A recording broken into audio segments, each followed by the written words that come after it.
Hello. I hope you are having a great day. I don't know whether you listen to this podcast in your car while you're working or walking or doing some other activity.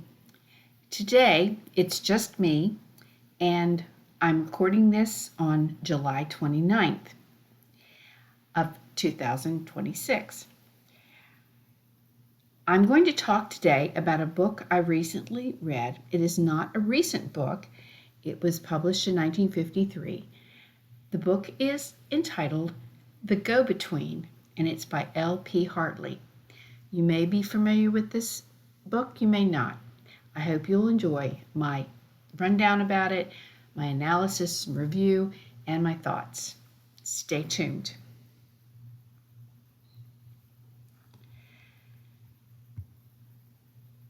For several years now, I have heard and used the quotation, quote, "The past is a foreign country. They do things differently there," end quote. For the longest time, I thought William Faulkner said it. He said something else about the past. What he said was, and we're going to seem like we're going down a rabbit hole here. We'll come back to the point. William Faulkner said, "The past is never dead. It's not even past. All of us labor in webs spun long before we were born, webs of heredity and environment, of desire and consequence." That's the end of the quote. Great quotation. So much you could say about that. And to prove we can easily get quotations and their attributions wrong, I thought that was originally, quote, "In the South, the past is not even past," period. No, he wasn't talking about the South in that case. He does have a great quote about Mississippi.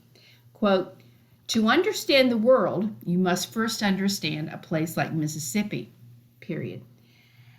End quote. That is so true about fiction writing and so many other matters. I want to stop there for a minute. It applies to just about anywhere you could write about. Dalton, Georgia, southwestern Virginia, Maryland suburbs of D.C., Los Angeles, California, Mumbai, India, Kampala, Uganda, Paris, France. But I think Faulkner is getting at the need to see a place different from the norm that is not really different, only on the surface. Because people live there, and people are the same, and yet they're different. A person in Mississippi is no less a person or human just because you want them to be. And I write about Appalachia, and that definitely becomes a question. And you are no less human or more human than they. However, I started this podcast with the quote about the past. The quotation is the first paragraph of L.P. Hartley's 1953 novel, The Go-Between. In July of 2026, I read that book in 2 days. That is a rare feat for me, as I am a slow reader, unless it's something I have to read and end up skimming.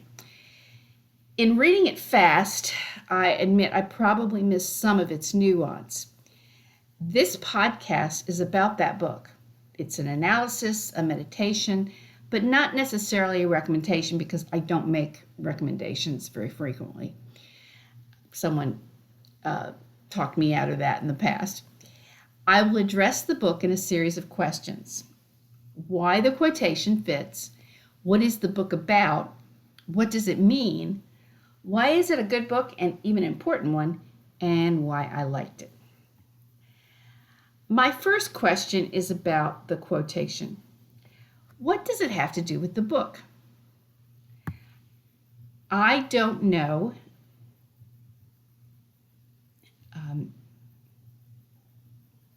that much about Hartley, other than he was British. His full name was Leslie Poles Hartley. He was born in 1896 and died in 1972. He attended Oxford. I won't say of course, because of course he attended Oxford. Didn't everybody back then? Wrote several novels. Is believed to have been a homosexual. Got out of military service in World War I due to a weak heart, and that functions in the book as well. was moderately Christian and lived in literary circles and was equally moderately successful as a literary figure. He never married. So there are biographical parts of the go-between. So in 1952 and 53, he wrote a book about a young boy from middle-class England who goes on summer holiday to the home of a very rich family because he is school friends with the youngest son. The middle-class boy is called Leo Colston, Leo being short for Lionel. The book is in first person, but that doesn't begin to explore the whole narrative issue. There are lots of things you could say about the first-person narrator in this book. The quotation starts the book because it is all about memory, specifically of 1900 in England. The Boer War is important to the book. Leo is about to turn he's about to turn 13. This is very much a story about the transition from a child to a young person. And the key incident, or the climax, takes place on his birthday. That incident ends up coloring and determining the rest of his life. The inciting incident at the beginning of the story is that Leo, and he is an unreliable narrator in many ways, Hartley, as often is done, gives him far more memory ability about events 50 years before than is believable, but that's a fictional trope we have to go with. Harper Lee in To Kill a Mockingbird sort of does the same thing.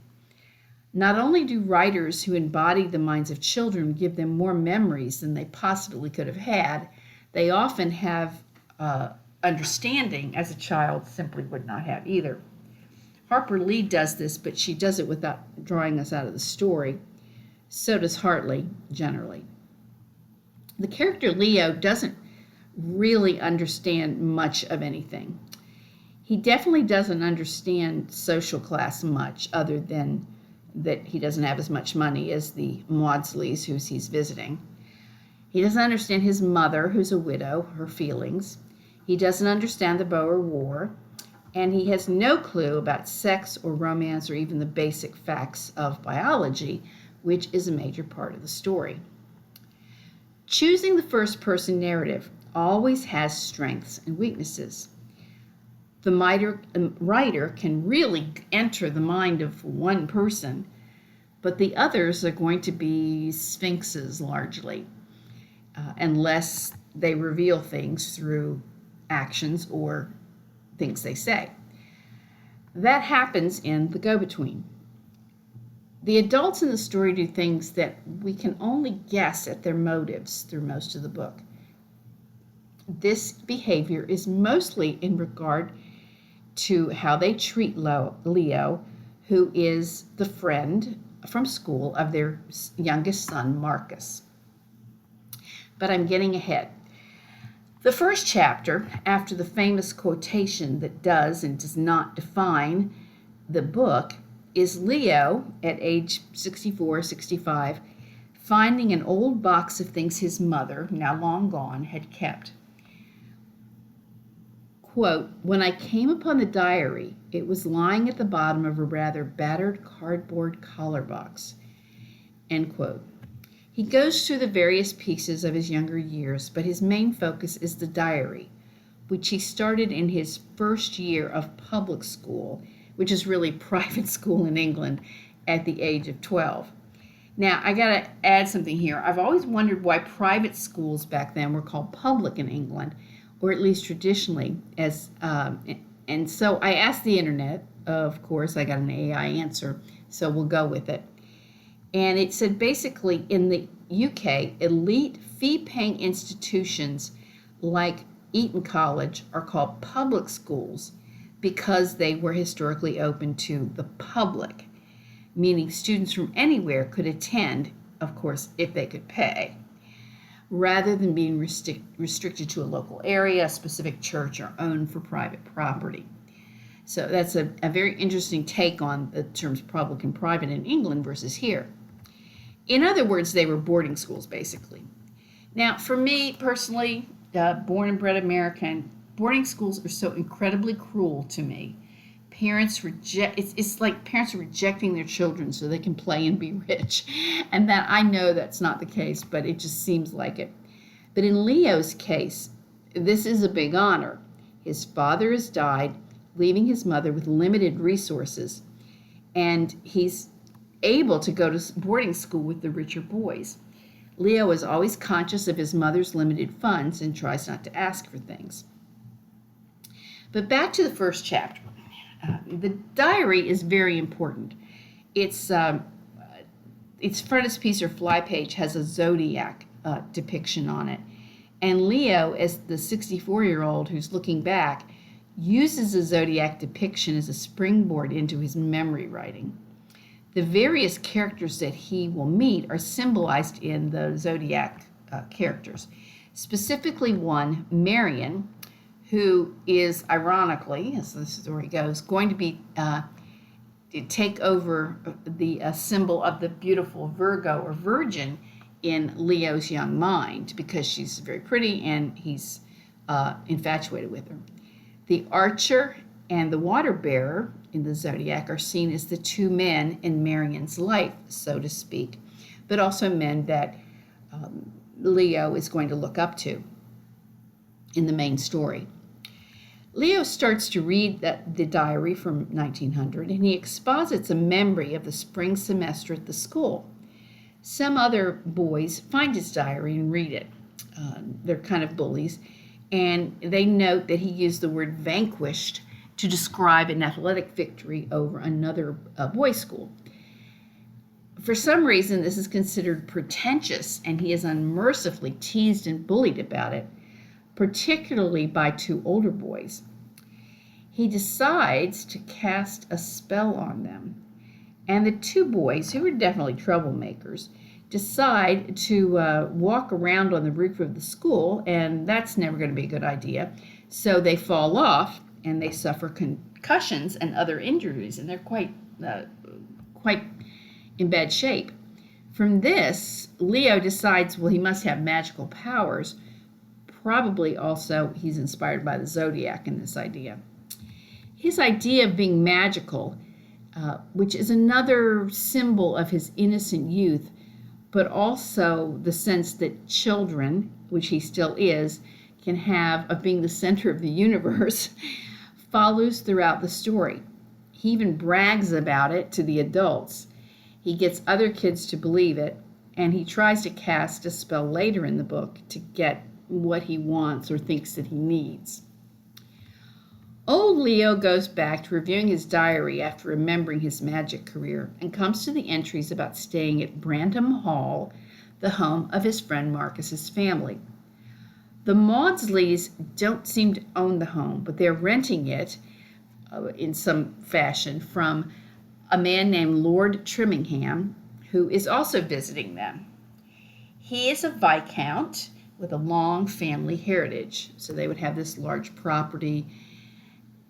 The plaques to his family are in the church in the town. He was an officer in the Boer War in South Africa, and he has a disfiguring injury on his face.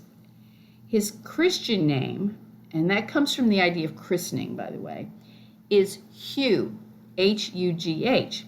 And this is a name that seems to cause some trouble for Leo and Marion, probably because of accents. She thinks, that he is saying you or who instead of Hugh. And that they go round and round about that. Obviously, as an aristocrat, Trimmingham is attractive to the Maudsleys, who are rich, but they're not in the peerage as the aristocrats were called, and they want an alliance through marriage. Hugh is in love with, or at least infatuated with, Marion, who, if you go to the 1961 movie, was played by Julie Christie, and she was considered super hot in those days, and she was. So, and the movie is pretty good, but I would recommend you read the book first because it has to leave out some things. The Boer War is somewhat hard for us to understand today. Actually, we are talking about the Second Boer War here, and that's B-O-E-R. Another one had taken place about 30 years before that. The Boers were descendants of Dutch settlers in South Africa who had been there by the time of the 1890s for over 300 years. There was a gold rush in South Africa, lots of British came in, and bottom line, the British decided to take over from the less wealthy and less equipped Boers.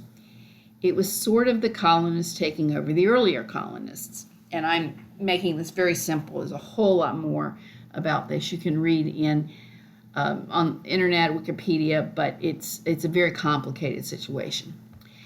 This being the height of the British Empire, the British were able to change South Africa to British rule, and they put 100,000 Boers and Afrikaners into concentration camps. In the camps, 26,000 of these folks, men, women, and children, died. It was a genocide. And then they also put in Africans who might have been there to help the Boers, and 20,000 of the Africans died. It was not a proud day in history for the British Empire. And the sense from the book is that the war was controversial. Leo says that his father was against it. Other people are against it. And of course, Hugh is for it, being an aristocrat and being a veteran, which leads to a conflict in Leo's mind, among others. So what we see is a lot of conflicts in Leo's mind about what the adults are doing and what they say is good versus what is good, and him trying to understand the world. And that's one very interesting aspect of the book. Hugh is a good guy for an aristocrat and ends up being very friendly and kind to the young boy. Hugh asks Leo to carry a message to Marion about her leaving her prayer book in the church. And Leo does this, and so Hugh calls Leo Mercury, without little knowing the whole story that's going to happen, Mercury being the messenger of the gods. The Maudsley family is also, at least in Leo's mind, very kind and generous with him. Because the story is told through Leo's perception, we have to conclude from other evidence whether they really are fond of him or have other things in mind. Early in the vacation, Marcus gets sick.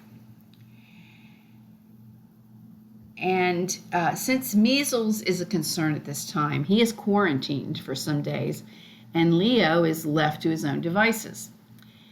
In his diary, he records what happens, and the idea is that the older Leo is living through the holiday with the impetus of his diary from 1900, so it goes now into the main story. Mr. Maudsley, who comes across as operating on the sidelines but is also kind, likes to go to a large thermometer that's on the estate and check the temperature every day, which is interestingly in Fahrenheit and not Celsius, and Leo records it. Most days are very hot, interestingly more hot than I would have expected in England in the 90s. There isn't much rain, and that whole heat and dryness is part of the story. It's sort of symbolic. And the young people in the house spend some time at a swimming hole near a mill. It borders the property where a local farmer lives, and he's named Ted Burgess. Ted is a manly man. He's athletic, nice-looking, muscular, and generally he takes to Leo as well. We'll come back to that. Later, Leo tries to cast a spell over the weather to control the heat for his own purposes. Other characters. Marcus and Marion have a brother named Dennis. It's not clear if he's older than Marion by a year or so or younger.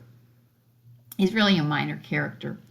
His mother, Mrs. Maudsley, doesn't seem to pay him much attention, and Dennis likes to talk big to get attention. Mrs. Maudsley is mostly concerned about getting Marion married to a rich man, and Hugh is her target, of course, since he owns the house they are renting and he's available.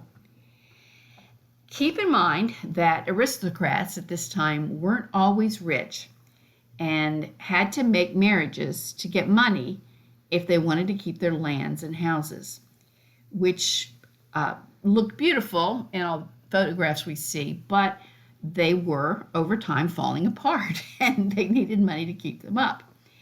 And there are a lot of political things going on as well. This is the whole idea of Downton Abbey. If you've watched Downton Abbey, the Lord married the daughter of a rich New York businessman, capitalist, and actually Winston Churchill's father did the same thing. Yes, Winston Churchill was half American. Interesting. Mrs. Maudsley is a more dominant character than her husband, who does put his foot down occasionally. Leo is somewhat afraid of her. She and Marian are having a battle of wills over Marian's future. There are other people who come and go in the house. This was common at the time. Visitors in these large manor estates would come for a period of time and just stay in the country. They were guests. They were professional guests, and sometimes these characters really aren't even named, which makes sense because a young boy would not really care about them anyway. Because his mother has limited resources, she did not buy Leo the right clothes for the trip, and his only suit of clothes is too hot for the 80s and 90s that the area is going through. Marian proposes to take Leo into town to buy a lighter suit of clothes, and she does. She buys him a light cotton or linen green suit, and he gets dubbed Robin Hood. At first, he likes it, and then it dawns on him that maybe they're making fun of him. This discomfort becomes common for Leo. Is there kindness because the rich Maudsleys are generous? Or because they look down on him? Or because they want something? Or because they treat him like a funny pet? Or because they really like and value him? On the surface, though, they are very good to him. He has the run of the estate when Marcus gets quarantined. There is a bit of foreshadowing in this trip to town, I believe the town's Norwich, to get a suit. Leo is strolling through a cathedral by himself, and he comes out into the sun and sees Marian talking to a man. She had told him to go let her shop by herself for a while and entertain himself in the cathedral, etc. He doesn't know the man or see him well, but we know Marian has secrets and perhaps is not to be trusted. When the group of young people go to swim, or really just get in the water out of the heat, they see Ted Burgess, who really can swim, and they see him from a distance, and Dennis goes to address him and treats him respectfully, even though he's of lower class. The next day or so, Leo goes exploring and comes upon Burgess's farm. He sees a large stack of hay with a ladder beside it and takes it upon himself to climb to the top and slide down the stack. This is good fun. But there is an axe at the bottom and he cuts himself. Burgess comes out when he hears the cries. He's mad at first, but then he brings Leo in the house and bandages him up. In the process, he learns who Leo is and that he is staying at Brandon Hall. Burgess asks him to take a letter to Marian. Of course, we know immediately what is going on. Why would he be asking that if they weren't having some kind of relationship? But Leo doesn't. He is Mercury, which is another zodiac sign. He thus becomes the go-between for Marian and Ted.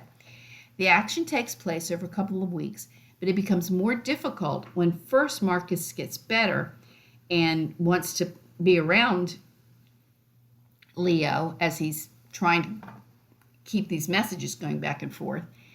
And it gets more difficult when Marian and Ted come to expect it and put Leo in more and more suspicious situations in terms of Mrs. Maudsley and other people. Marian, who's definitely a brat, is particularly cruel and demanding, but Leo has a terrible crush on her and sees her as some type of goddess. Burgess is more understanding and realizes the position he's in, but he doesn't like it either when Leo tries to get out of being the messenger. Although that is the growing conflict, a couple of other matters heighten or serve as counterpoint to that main flow of action. The townspeople and the manor people have a cricket match every year, in the summer. Although it's all meant for solidarity purposes, and there's a tea at the halftime or whatever they call it, and then a dinner and a sing-along afterwards, this is more of a truce in the class wars than a real attempt at learning to appreciate each other. Dennis, for instance, and Marcus remind Leo who the manor people are versus the village people, and they're quite supercilious about it. Since I don't understand cricket, nor do I care to, and let me just say that I watched a lot of the World Cup and got in a little bit more of soccer, and that was enough for me for sports. I won't get into this long sequence, but Leo has his big moment when he catches a ball that Ted Burgess has struck, and it goes high in the air. It's quite dramatic. He is the hero of the game, and the Brandon Hall Manor folks win, and this includes, of course, the servants, as well as the Lord, the Viscount, and the Maudsley family. Afterward, at the sing-along and concert, Ted gets up to sing a folk love song while Marion, who's not supposed to even know him, accompanies him on the piano, then making her mom more suspicious. Then Leo sings and steals the show, or at least says or thinks he does. Leo is not a reliable narrator in all regards. In a sense, we are left to figure out where he is telling the truth, or fudging the truth, or totally off on the truth. But in his telling, he brings the house down with 2 songs, a popular and then a religious one, again with Marion being the accompanist on the piano. That's a hard word to say. Another strain in the story is Leo's confusion over the relationship between Ted, Marion, and Hugh.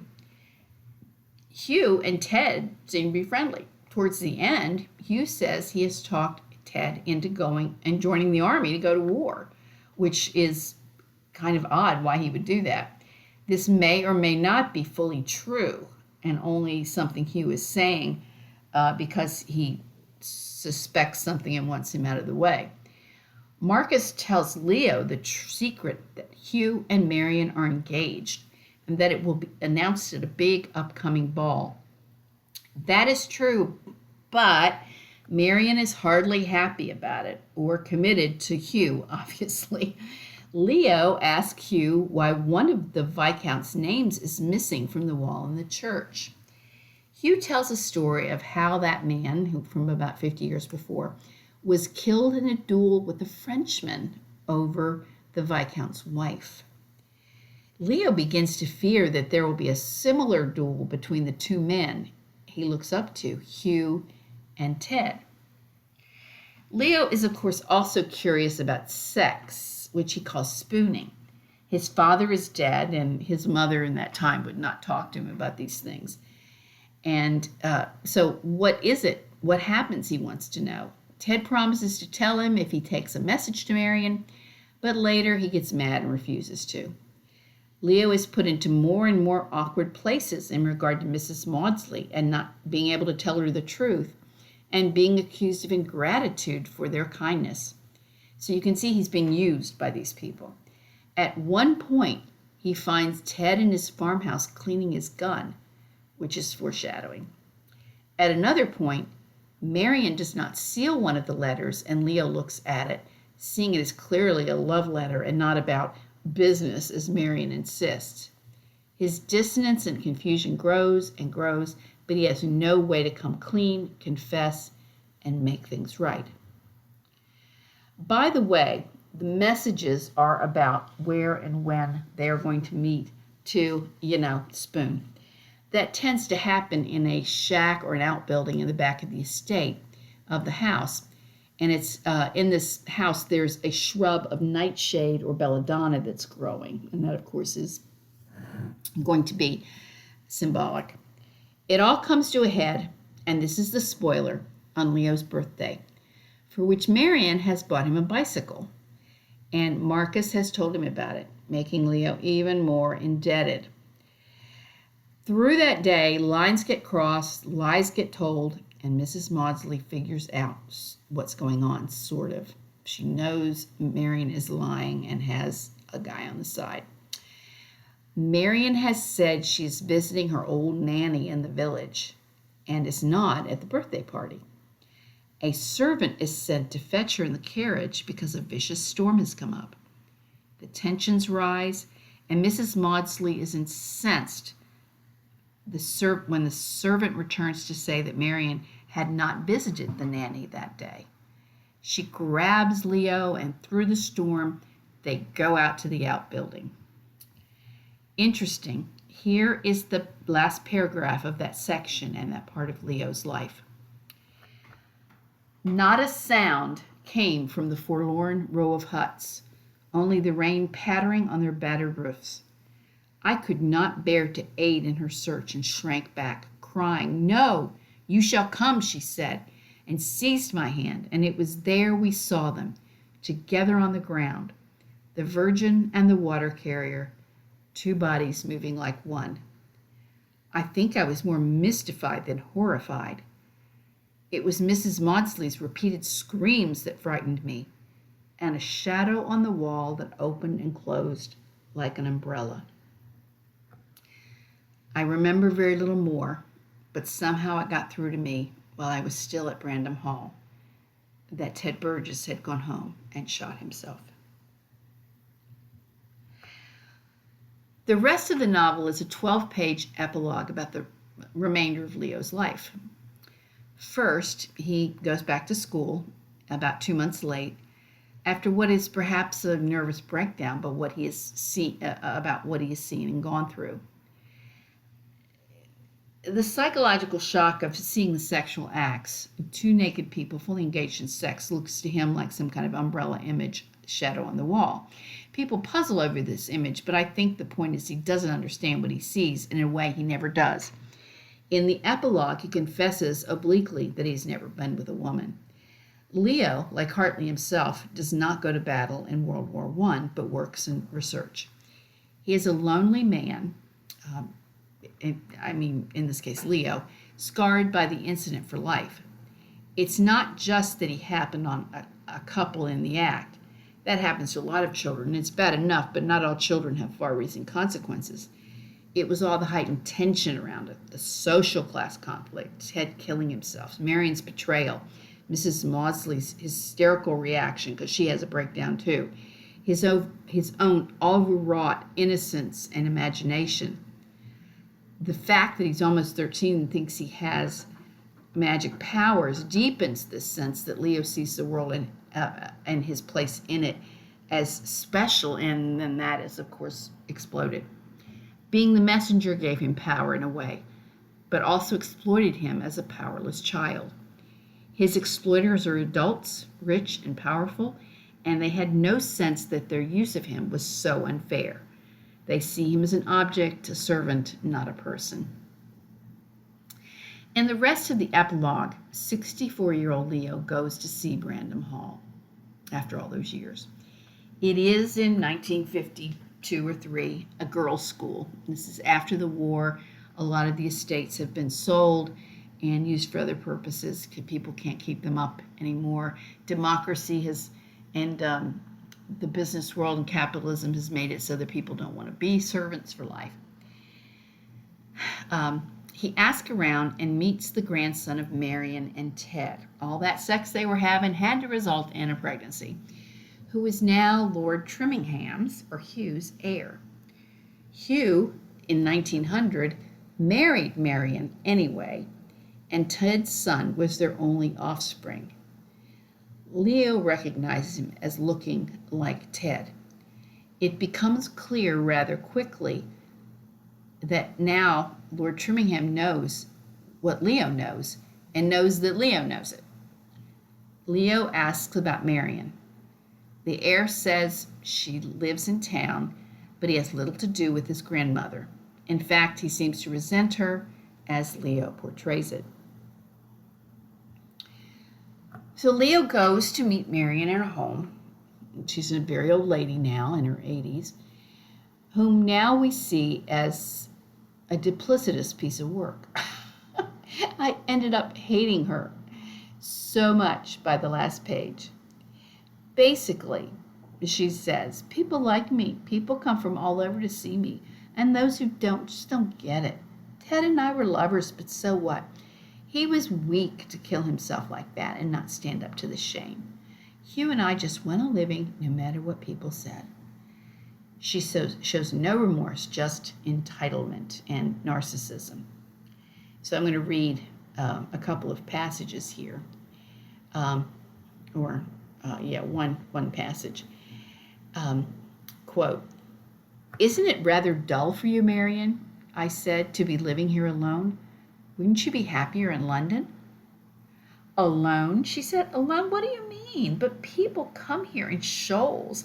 I almost have to turn them from my door. I'm quite a place of pilgrimage, I can tell you. Everybody knows about me. You see, they know what I've been through, and naturally want to see me, just as you did."